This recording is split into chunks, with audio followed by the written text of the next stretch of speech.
Hello and welcome to another Stellarian Games video. In this episode, we're going to be doing another kind of cleanup project, one that I've had in the works for a while, just haven't gotten around to putting it together.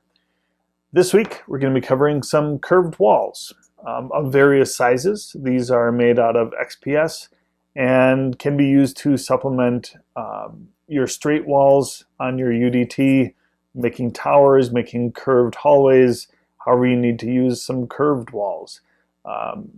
Just adds a little bit more visual interest to your board rather than just straight cornered rooms.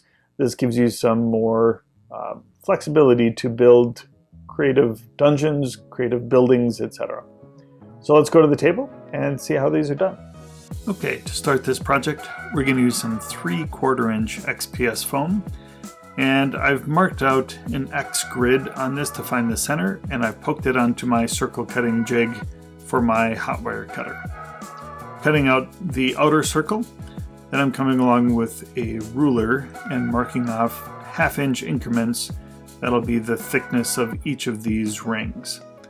So we're just going to go through and cut out the rings all the way through on each of those marks. Just indent a little bit further, hold the jig in place, and cut out the next ring.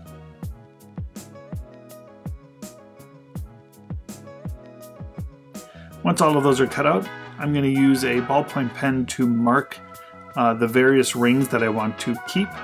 And I'm just putting a numbered 1 through 4 on each of them so that I know kind of which arc it belongs to when the set is finished later on. Then I'm just going to use an Olfa knife and cut down through these to make the wall segments.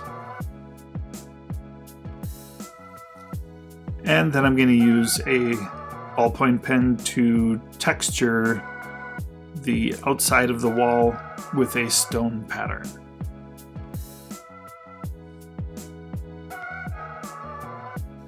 Once that's complete, I'm using a rolled up tinfoil ball and giving it a little bit more of a texture on the outside of the wall.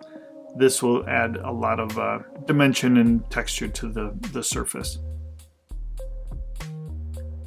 I'm adding some small 1/2 inch screws to the bottom of each of these walls. That'll give it a little bit more weight so they don't blow around on the tabletop.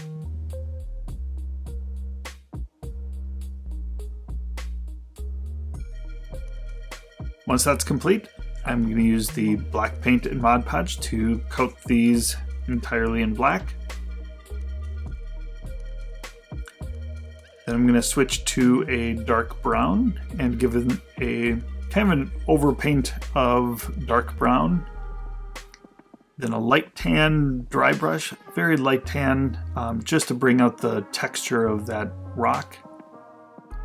Once that's complete, I'm going to use a very light gray and put on some blotchiness to it. Not really a dry brush. It is kind of dry brushing in areas, but I'm definitely leaving it in a little bit more blotchy to give it some irregularity. And lastly, I'm using a Blackmagic Craft black wash and coating these all with a black wash. So here's the finished product. Really simple project, can be done probably in an afternoon for the most part, except for the texturing that does take quite a while. But overall, it's a nice project and I hope you like it. If you do, please hit the like button and subscribe, and we'll see you again next time. Thank you.